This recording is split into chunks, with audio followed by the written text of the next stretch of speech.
নমস্কার বন্ধুরা, সবাই কেমন আছো? আশা করছি সবাই খুব ভালো আছো ও সুস্থ আছো। আমিও ভালো আছি বন্ধুরা, আমরা সবাই খুব ভালো আছি। গোপাল সোনা এনপি ইউটিউব ব্লগে সবাইকে জানাই স্বাগত। আশা করছি আজকের ব্লগটা তোমাদের সবাই খুব ভালো লাগবে। আজকে যাচ্ছি একটা জায়গায় বেড়াতে। কোথায় যাচ্ছি অবশ্যই বলবো। তার আগে বলি, দেখো আমরা কিন্তু বেরিয়ে যাচ্ছি, আর বেরোনোর আগে অবশ্যই প্রণাম তো করতেই হবে ঠাকুরকে। তো সবাই রেডি হয়ে চলে যাচ্ছি। আজকে বেড়াতে যাব সবাই মিলে সায়েন্স সিটি। সায়েন্স সিটি প্রথমবার আমি বেড়াতে যাচ্ছি। আসলে সবাই মিলে খুব মজা করব তাই। আর ওখানে একটা মেলা হচ্ছে, তো সেই মেলাটাতেও আমরা যাব। তো সবাই মিলে চলে এসেছি সায়েন্স সিটিতে। তোমাদেরকে তো আগেই বললাম যে সায়েন্স সিটি এই ফার্স্ট টাইম আমি বেড়াতে আসছি। তবে হ্যাঁ, আমার ছোটো যা বা দিদি এরা অনেকবার এসছে, তবে ফার্স্ট টাইম আমি, আমার বর আর আমার ছোট্ট মেয়েটা এসছি। এসে দেখছি কি সুন্দর চারিপাশটা বেশ সাজানো গোছানো, খুব সুন্দর লাগছে। চারিদিকে সবুজ সবুজ বেশ ঘাস আর গাছে বেশ কাটিং করা আছে, প্রচুর বেশ ভালো লাগছে খুব। তারপরে আমি আমার যাকে বললাম যে চলে এসো পম্পাদি, একটু ফটো তুলে নিই। বেশ মজাও করেছিলাম সবাই মিলে। তারপরে দেখাই চলো, এই দেখো, এই যে দেখছো আকাশপানে কী সব যেন উড়ে উড়ে যাচ্ছিলো, তো কিন্তু ওঠার খুব ইচ্ছে, তবে হ্যাঁ ভয়ও লাগছিল খুব, তাই আর উঠলাম না। চারিদিকটা এতটা সুন্দর সাজানো গোছানো ছিল যে ফুল গাছ দিয়ে খুব ভালো লাগছিল, তার জন্য একটু ভিডিও করে নিলাম। আর এখানে দেখি যে আমি শুধু নয়, আমার মতন আরও অনেকে খুব সুন্দরভাবে ভিডিও করছে বা ফটো তুলছে। আর কবে আসবো কি আসবো না তার তো কোনো ঠিক ঠিকানা নেই, তাই রিজু আর রায়ের একটা দু ভাই বোনের একটা সুন্দর একটা ছবি তুলে নিলাম এই জায়গাটাতে দাঁড়িয়ে। আর হ্যাঁ, আমার মেয়েকে তো ডেকেছিলাম, তবে ও এলো না। আর এদিকে দেখো, ফটো তোলার পরে সবাই মিলে চলে এলাম লাইন দিতে সায়েন্স সিটির ভেতরে যাব বলে। যদিও এটা সায়েন্স সিটি বিজ্ঞানের শহর, এখানে কিন্তু বাচ্চাদের খুব মজা, খুব অনেক কিছু দেখানোর আছে আর খুব মজাও পাবে ওরা।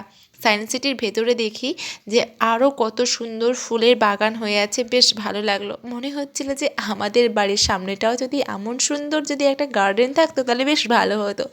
তো চলো বেশি বকবক না করে ভেতরে যাওয়া যাক। সবাই তো টিকিট কেটে চলে এলাম ভেতরে। ভেতরে এসে দেখি বাবারে বাবা, এই টাইম মেশিন। দিদি প্রথম থেকেই বলছিল যে টাইম মেশিনে চড়বে বলে, কে জানি এর মধ্যে কি এমন আছে বিশেষত্ব। এমনভাবে ওঠানামা করছিল যে ওগুলো দেখে খুব ভয় লাগছিল। ওরা এই টাইম মেশিনের জন্য আবার টিকিট কাটতে গেছে, তার এখানে আমাদের আর ধৈর্য ধরলো না, তাই আমরা চলে এলাম ওই আয়নার এই ঘরের মধ্যে। বাপরে বাপ, কোথায় যাচ্ছি সবাই কিন্তু হাত ধরে রেখেছিলাম, কারণ ঠিক ঠিকানা নেই যে কোথায় গিয়ে ধাক্কা টাক্কা মেরে যদি কাঁচটা যদি ভেঙে দিই আর যদি না বেরোতে পারি, তার জন্য। এখানে দেখলাম যে অনেক রকম ধরনের কাঁচ দিয়ে বেশ ডিজাইন করা হয়ে আছে, তো আমি একটুখানি নিজের ফটো তুলে নিলাম। বক্স টাইপের আছে, অনেক রকমের আছে, বেশ সুন্দরও লাগছিল দেখতে। এরপরে দেখলাম যে এখানে একটা রাউন্ড মতন, তো আমিও একটুখানি ঘুরিয়ে নিলাম। এখানে দেখলাম যে অনেকে আসছে আর এইভাবে ক্যামেরা ধরে এটাকে ঘোরাচ্ছে, তো আমিও কেন বাদ যাই বলো, তো আমিও একটুখানি ঘুরিয়ে নিলাম। বেশ ভালো লাগছিল কিন্তু দেখতে। আর এই দেখো, এটাও কিন্তু একটা আয়না দিয়ে, এটা কিন্তু গভীর নয়, কিন্তু আয়নাটাকে দিয়ে এমনভাবে করা হয়েছে মনে হচ্ছে যেন খুব গভীর। আর হ্যাঁ বন্ধুরা, এই জায়গাটাতে ভিডিও করার জন্য সময় কিন্তু একদম সাবধান, না ফোন যদি একবার পড়ে যায় তাহলে কিন্তু পাবে না। এরপরে পুরোটা ঘোরার পরে একটু বাইরে চলে এলাম, কারণ বাচ্চাদের ভীষণ খিদে পেয়েছিল। রান্নাবান্না করে তো আমরা খেয়ে নিয়েছি, তবে বাচ্চারা তো খায়নি, ওর জন্য বাচ্চাদেরকে খাওয়ানোর জন্য একটু চলে এলাম। ওরা এখানে কি একটা বেশ রুটির মতন আর একটু চাটনি ছিল, তো ওটাই খেলো। এরপরে চলে এলাম খাওয়া দাওয়ার পরে বাচ্চাদেরকে নিয়ে, এই যে বললাম সায়েন্স সিটি, এখানে বিজ্ঞানের অনেক কিছু করা হয়ে আছে, কিভাবে এরোপ্লেনকে কন্ট্রোল করতে হয়, কিভাবে কি করতে হয়, সব কিছু করা হয়ে আছে। তো এখানে কিন্তু সুন্দরভাবে লেখাও হয়ে আছে, বাংলায় ও ইংলিশে লেখা হয়ে আছে। তো সবগুলোই আমরা ট্রাই করলাম বাচ্চাদেরকে নিয়ে, ওরা কিন্তু ভীষণ মজা পেয়েছে বন্ধুরা। আর এদিকে দেখো, এইটা দেখো, এইটাকে চাপ দিলে এইভাবে ছোট থেকে বড়, যতটা ওপরের দিকে যাবে বেশ বড় বড় বাবলস তৈরি হবে। আর এই দেখো, হেঁটে হেঁটে পিয়ানো বাজানো, বাচ্চারা কিন্তু এখানে ভীষণ খুশি হয়েছে, কারণ খুব ছুটছিল। এখানে তোমরা যত হাঁটবে তত পিয়ানোর মতন খুব সুন্দর সুন্দর আওয়াজ হবে। তো তারপরে চলে এলাম বাটারফ্লাই দেখতে, মানে এখানে নাকি প্রজাপতির চাষ হয়, তবে হ্যাঁ দুটো প্রজাপতি চোখে পড়েছে, খুবই ছোট ছোট প্রজাপতি, সেরকম কিছুই পাইনি। তবে এই জায়গাটাতে ভীষণ গাছপালা দিয়ে খুব সুন্দরভাবে ডেকোরেশন করা হয়েছে ভেতরটা। এরপরে আমরা চলে গেলাম সবাই মিলে ছাদে লিফটে করে, আর ছাদ থেকে নিচটা দেখতে ঠিক এরকমটা লাগছিল।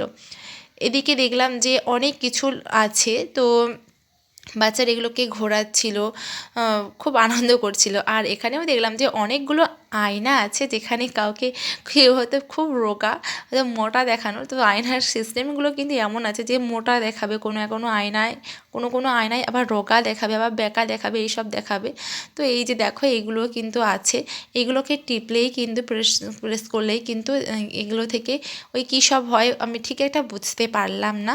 আর দিকে দেখো বল এটা ওটা সব কিছু দেওয়া আছে, ওরা সব কিছুতে মানে রাই আর রিজু সব কিছুরই বাটনগুলো টিপছিল। আর এখানে দেখো কত রকমের কালার, এখানে কিছু বাটন আছে, এইগুলো কিন্তু টিপলে একটা একটা করে কালার হয়। আর এই দেখো হাতগুলো কেমন করে 3-4টে করে কালার দেখাচ্ছে।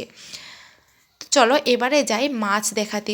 অনেক ধরনের মাছ ফিশ ছিল, আর ফিশগুলো কি সুন্দর সুন্দর ছিল, বললে বিশ্বাস করবে না। এখানে না ঠিক ওই যে কি একটা মাছ যেন বলে, ওই পাঙাশ মাছ, সাদা পাঙাশ মানে হোয়াইট পাঙাশ যাকে বলে, ঠিক ওরকম দেখতে। তো চলো এবারে ওইটাই দেখাই তোমাদেরকে। এই দেখো বন্ধুরা, একে কিন্তু দেখতে পুরো পাঙাশ মাছের মতো, তবে হ্যাঁ পাঙাশ মাছটা কালো টাইপের হয়, আর এটা একদম হোয়াইট। অনেকগুলো মাছ ছিল বন্ধুরা, খুব সুন্দর লাগছিল। আর আমার মেয়ে তো ভীষণ এনজয় করেছে, ও কিন্তু ঘুমিয়ে পড়ছিল। তো ফিশগুলো দেখার পরে আর কিন্তু ও ঘুমোয়নি, ও খুব আনন্দ করেছে। এবারে দেখো এগুলো কালো কালো পাঙাশ মাছ, তবে এই কালোটা খানিকটা ছাই ছাই মতন। তারপরে এটা হলো পিরানা মাছ বন্ধুরা, পিরানা মাছের সাইজটা দেখো।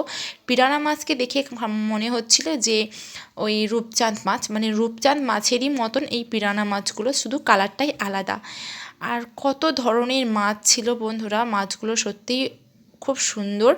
তারপরে চলে এলাম আমরা সবাই 3D সিনেমা দেখার জন্য। তবে হ্যাঁ তোমরা যদি কখনো 3D সিনেমা দেখতে আসো, তাহলে তোমরা তোমাদের সঙ্গে যদি বাচ্চারা থাকে, তাহলে অবশ্যই বাচ্চাদের জন্যও কিন্তু একটা চশমা নিয়ে নিও, কারণ আমার মেয়েকে তো চশমা দেয়নি, আর আমার চশমাটা আমার মেয়েকে দিয়েছিলাম, যার পরে ও কিন্তু চশমাটা পেয়ে ভীষণ খুশি হয়েছিল। ওই 3D মানে পিকচার দেখার পরে চলে এসেছিলাম আমরা ওই টাইম মেশিনে চড়ার জন্য। আর টাইম মেশিনে কিন্তু অনেকটা লাইন ছিল, আর এগুলো এতটা ওঠানামা করছিল যে বাইরে থেকে দেখে খুব ভয় লাগছিল। তবে হ্যাঁ বিশ্বাস করো, বাইরে থেকে যতটা ভয় লাগছিল, ভেতরে ঢুকে ততটাই আমরা মজা পেয়েছি। এতটা মজা পেয়েছি যে কি বলবো, সায়েন্স সিটিতে এসে এইটা চড়ার পরে মনটা একদম মানে কি বলবো, যে ঘুরে ঘুরে যে একটা অস্বস্তি বোধ, সেটা কিন্তু একদম আর নেই। তো বন্ধুরা ভিডিওটা কেমন লাগলো অবশ্যই কমেন্ট করে বলো।